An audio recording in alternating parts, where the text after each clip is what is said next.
Hey everyone, welcome to another episode of College Town Talk. I'm Jonathan Frank, and I am once again joined this week by my co-host and co-worker in the Office of Communications and Marketing, Jamie Fancher. Jamie, thanks for hanging around for week 2. Yeah, thanks for having me again.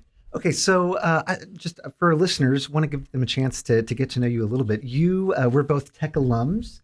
You met your husband at Tech. You got your master's at Tech. You're going to be starting your PhD in the fall. And you all met at Tech, right? Like a lot of our guests meet their spouses at Tech. That was your story. Yeah, we have the typical love story of Tennessee Tech. He was in a fraternity and I was in a sorority and just kind of kept hanging out. And one day we just never stopped hanging out. So we just joke that we don't really even know when we started dating because we just never stopped hanging out. But it's pretty fun to look back. And now that I work at Tech, and I'm always on campus walking around, I just see little things that remind me of when I was a college student, but it has changed. I graduated in 2019, and just from the short time from then to now, it's changed a lot, but it's really fun to see. And then my husband gets to see it through me. And get to learn a little bit more. He always loves the Tennessee Tech. What's happening now? Every time I come home from work, he's like, "So what's new? What's going on over there?" He never likes to leave either, which is pretty fun. But now we're growing our family in Cookeville, and we're not going to push him to Tennessee Tech, but we wouldn't be mad about Tennessee Tech. But we want him to make sure that they have their own choice, just like we did. Yeah. She graduated in 2019 and still gets mistaken for a student every now and then. Yeah, it's pretty cool, isn't it? Wish it would happen to me. Well, we're excited to have you back, and we're excited about our guest today, Dr. Joshua Martin, a 2-time Tennessee Tech graduate who now serves as Assistant Professor of Spanish in the Department of Foreign Languages. Dr. Martin is the winner of Tech's 2024 to 2025 Scholastic Research Award and is the author of the new book, Masculinity, Coloniality, and the U.S. Mexico Border in Literature and Political Culture. He's also the faculty advisor for Tech's chapter of the Alpha Mu Gamma Foreign Languages Honor Society. Prior to his service at Tech, he held roles at the University of North Georgia and the University of Kentucky. He was also previously a medical interpreter and tutor for a local education program serving Hispanic youth. Dr. Martin, welcome to College Town Talk. Hey, it's so good to be here. Thanks for having me. I do want to add, I used to be mistaken for a student as well. Yes. That is no longer the case, unfortunately. So enjoy it while you can. Well, I could be mistaken for a non-traditional student. You know? Yeah. Dr. Martin, something we both have in common is that we attended Tech, lived here in the community. We went out of state and eventually returned. Now, there are a few things we don't have in common, namely that you graduated summa cum laude and wrote a book and earned a PhD, but we'll set all that aside. Why did you decide that Tennessee Tech was the right place to continue your career, and what has the experience been like for you of returning to serve your alma mater as faculty? So it's been a really rewarding and gratifying experience, to be quite honest with you, and I'm just really thankful to be part of a campus community that continues to be as impactful for current students as it has been for former students like myself. My transition back to Tech came after my having spent, I think it was 6 years at the University of North Georgia, where I held a similar role to the one I'm in now, in addition to being associate department head of what was then the Department of Spanish and Portuguese. So in 2022, I came across, sort of by accident, a job ad that was essentially a reflection of both my work experience inside and outside of academia. So, for example, the job ad specified that the Department of Foreign Languages here at Tech was seeking someone who had a history of student mentorship and advising, who was qualified to teach all levels of Spanish, including Spanish for healthcare professionals, Spanish for the professions, and then upper division courses about Latin America. So I checked all those boxes and decided to apply just to see what would happen. I absolutely love North Georgia, but there's something uniquely special about Tennessee Tech. For me as an undergraduate, it was about really community and opportunity. And that much hasn't changed. When I came for my campus visit during the interview process, it became evident to me that Tech was this, really forward-thinking institution. The faculty were supportive. The students were eager to make big changes and do exciting things. So, all of that combined with the fact that I have several friends and family in Middle Tennessee, made Tech the ideal place for me to call home. So eventually they made the job offer and I jumped at the opportunity. I'm sure that it's changed a lot for you too, like I was talking about earlier. Just being a former student and seeing how much Tennessee Tech has grown is pretty cool to see how much is changing, but still staying the same from back when we were students and knew about it. Absolutely. Speaking of changing, the Spanish program at Tennessee Tech has been on a huge enrollment upswing, and the Department of Foreign Language has been reporting that it's anticipating one of its largest freshman classes in many years. Yeah. So what do you think is attributing that growth, and what would you want a prospective student thinking about pursuing a Spanish major from Tennessee Tech to know about the department? Yeah, you're absolutely right. So we will be welcoming one of our largest freshman cohorts in recent memory, and we are absolutely thrilled and just super excited to be able to welcome those students to campus. Shortly after I came back to Tech, we in the Department of Foreign Languages sort of took a step back to gauge where we wanted to take the department in the coming years and how we could, continue helping students to lead and thrive during their time here and of course, after in whatever career they choose to pursue. So to us, the benefits of studying languages are, pretty obvious, but we realize that a lot of folks might be a little unfamiliar with what we actually do and what that looks like on the ground. So in our classes, you learn about history, you learn about culture, literature, philosophical movements. You learn how to write, you learn how to converse, you learn how to do research. You essentially get sort of the greatest hits of the humanities and those critical thinking skills, but you also develop these really valuable and highly sought after language skills that give students an edge in the job market. So we decided to kind of address that disconnect by embarking on a really intensive and I would add ultimately highly effective recruiting campaign. So we spoke with over 1,000 high school students throughout Tennessee. We totally redesigned our webpage. We gathered student testimonies. We printed new brochures. What else did we do? We created new classes. We updated our degree plans of study. And because we have so many students who double major with us, we redesigned our curriculum to remove any potential bottlenecks so that students can graduate with both degrees in a timely manner. So that in particular was really important to us. Tech does a lot of good things, and I think one of those is preparing students for life after Tech. I always tell people, to say that you're investing in languages is to say that you take seriously the idea of career readiness. So part of our message is that investing in your language skills is an investment both in yourself and really in your future. And to your second question about what a potential Spanish major should know, I would say that number one, we are invested in you. You will find a community of supportive faculty and supportive peers who want you to succeed. Our classes are generally smaller, so that gives students the opportunity to really get to know us and to work with us, and they also form close bonds with their peers. That sort of allows for a more specialized one-on-one attention so that they can learn better and develop those skills that I mentioned earlier. I would say this is true really of all the students we serve, whether they're majors or minors, or maybe they're just taking our classes for fun. And I would also add that we have a really dynamic program. So if you're interested in interpreting or translation or Spanish for business, literature, culture, linguistics, we offer all of those and more. And so we speak to a lot of different interests. And I know I'm talking a lot, so I'll try to hurry. The last thing I would add is that our Spanish degree program is very doable. And by that, I mean, we have lots of flexibility baked into the program. So, if you like, you can study abroad. You can even pursue another major. Beyond Spanish, we have a certificate in French for the workplace that gives students the foundations that are really necessary to succeed in a French-speaking work environment. And we also offer a degree in international commerce and cultures. This used to be called international business and cultures. And this program helps students to navigate, the complexities of global markets, cross-cultural management, things like that.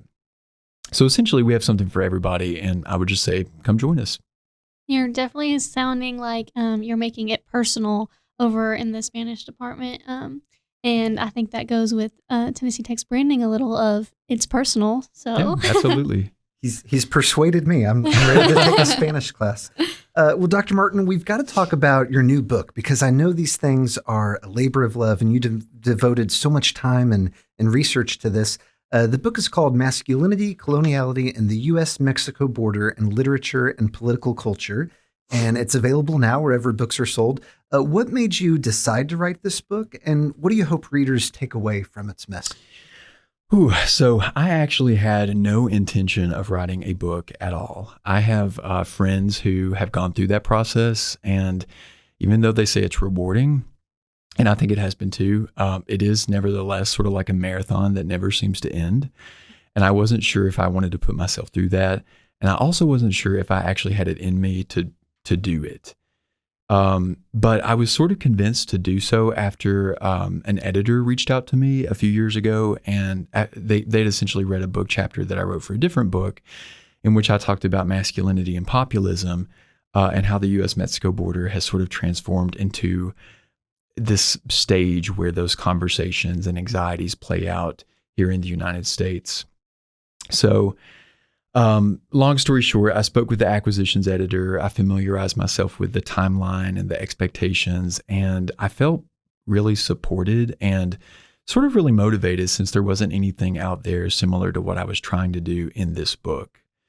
So the book itself is really two things. First, it looks at how four novels, each of which is set in the 19th century, shortly after the modern-day border was created, how they reveal how the border becomes a stage where American identity is essentially constructed. So the writers I study are from both sides of the divide, and they identify in different ways how the border has been represented and misrepresented going all the way back to the 19th century.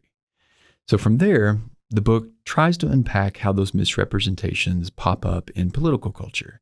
And I focus on certain events in the 1980s and beyond and try to show how those patterns continue to play out on that quote-unquote border stage. And they're always kind of informing how we think about national identity and our own history. I remember reading once that if history doesn't make you at least a little uncomfortable, then it's probably just propaganda. So in terms of the takeaway, I would say that knowing the history of the border and how it came to be and how it has evolved can be really eye-opening, and it requires a lot of humility, or at least that was what the entire process taught me.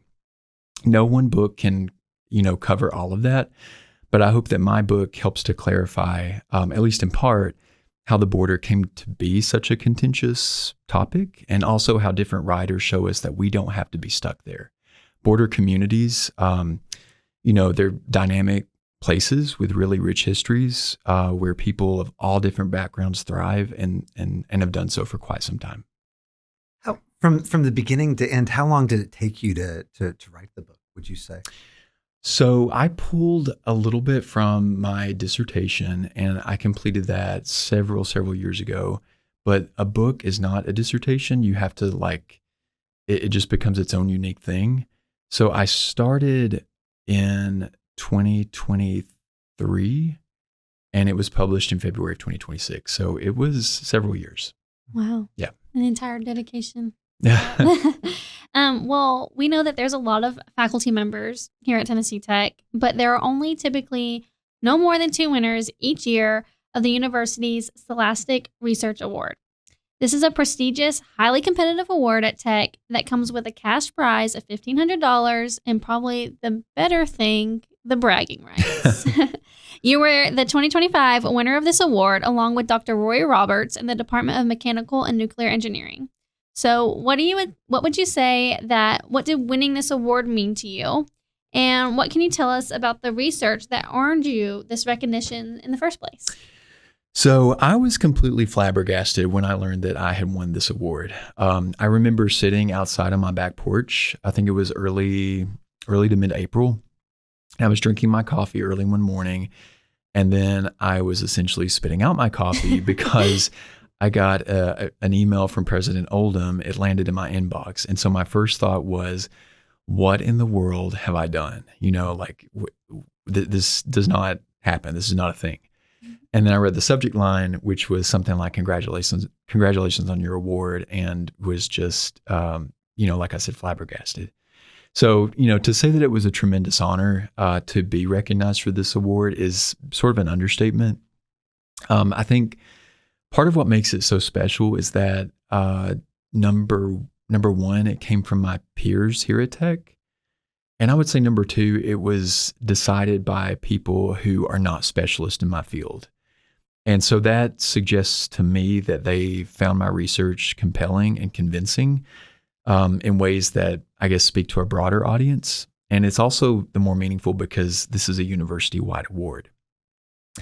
And then the book chapter itself that I submitted for their consideration was published in a different book called American Conspiracism, an Interdisciplinary Exploration. And that book is a deep dive into different conspiracy theories in American history. So from there, it looks at why people believe conspiracy theories, how conspiracy theories come about, what makes them powerful, what makes them so long-lasting, basically things like that.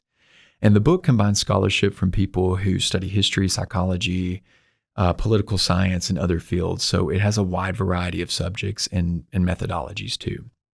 My chapter looked at how two conspiracy theories about the border sort of create a moral panic, and that moral panic instigates hostilities. Those hostilities, at least in these theories, are thought of as markers of social justice and civic duty. So for that to happen, these conspiracy theories obscure the social and economic forces that compel immigrants and migrants to come north in the first place. So I examine how these theories represent everyday Americans as both undeserving victims and as sort of these savior figures who can rescue, quote unquote, rescue the nation from what they think is impending doom. Those elements together, I think they create sort of a convincing narrative for a lot of folks so that in the end, those theories give them this, what we would call a cognitive blueprint that's easier to understand than these really complicated things behind the scenes, those messy social forces or those invisible economic forces that really have an effect on all of us.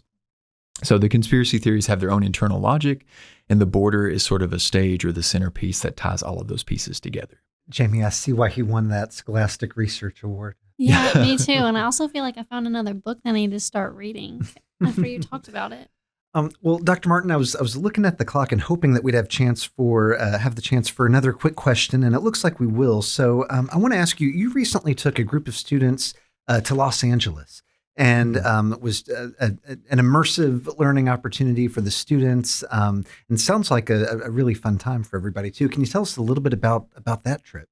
Yeah, absolutely. So the trip to Los Angeles was actually supposed to be a trip to Guatemala. Originally, we had hoped to travel to Guatemala over spring break to give students the chance to learn about Guatemalan culture and history.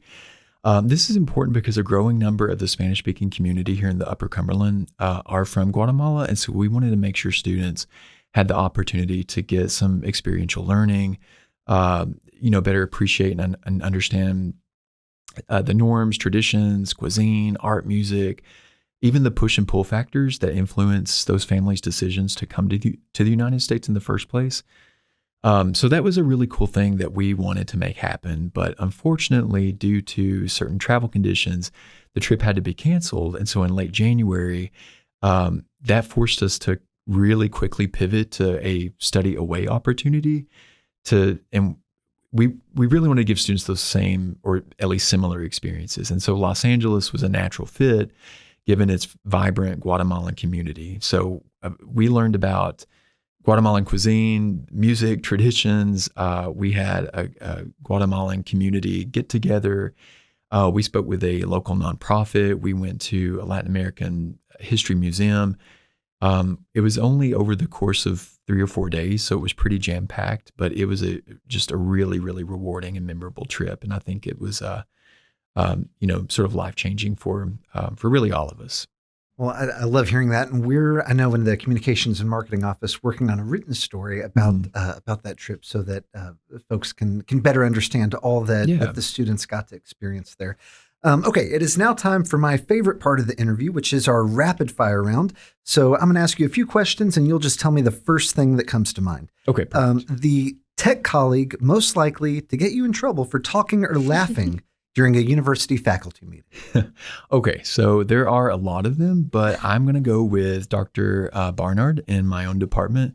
She is super fun to be around and is just, just a naturally funny person who's always making me laugh. And I would say that her wit is just incomparable. So, okay. Yeah. And if you weren't working in higher ed or foreign languages, the job you would be doing for a career? Oh, gosh. I'm going to go with an investigative journalist or an opinions piece writer for some big shot newspaper. Ooh, I like or I would be a park ranger. Okay, that's very different Yeah, than your other two. Okay. Favorite off-campus place in Cookeville? Oh, gosh. This is tough. It's not technically in Cookeville, but I would say Burgess Falls State Park. If it has to be in Cookeville, I'm actually going to go with City Lake. It's beautiful. It's sort of off the grid, has a super nice walking trail if you're into that. And I actually didn't even know that it existed until fairly recently. So I'm still pretty jazzed about it. Yeah, I like City Lake. Very underrated, I think. Mm-hmm. Okay, and finally, in your professional opinion as a professor of Spanish, we need a definitive answer. What is the best Mexican restaurant in Cookeville? Oh, this is such a controversial question. Okay, the real answer, which is probably not the one you want to hear, is that they are all phenomenal. At least everyone that I've gone to, which is a lot. My parents would say El Tap. I have colleagues who swear by El Milagro. We've worked with El Compa Tacos for student events, and their food is phenomenal. But if I absolutely had to pick, I'd have to go with Cinco Amigos. But like I said, they're all very, very good. I think you picked correctly. Well, I think to wrap up, we usually like to end each interview on this podcast with the same question. What is one way that Tennessee Tech has impacted your life? This is really hard, so I'm going to try to be quick. I know you said one way. I'm going to go answer in two ways. It gave me the tools I needed, basically, to be successful. It allowed me to open doors that just would not have been possible beforehand. And I would say that the second thing is it gave me a community of friends and colleagues who've not just supported me, but they've also helped make me, who I am today. So it's just been a life-changing, transformative experience going to Tech and then coming back. Awesome. Well, thanks so much for being our guest today on College Town Talk. Of course. It's been an honor. Thank you. And for our listeners, if you're enjoying our show and hearing from Tennessee Tech faculty leaders like Dr. Joshua Martin, would you do us a favor and leave a 5-star review on Apple, Spotify, or wherever you get this podcast? It all helps to spread the word about the great things happening right here in Cookeville. We'll meet you back here again next week for more conversations with the people who make Cookeville Tennessee's college town. College Town Talk is presented by Tennessee Tech University in partnership with the Cookeville-Putnam County Convention and Visitors Bureau and Stonecom Radio. Your hosts are Jonathan Frank and Shan Stout, and original music is performed by Andrew Buckner. Visit us online at tntech.edu/collegetowntalk.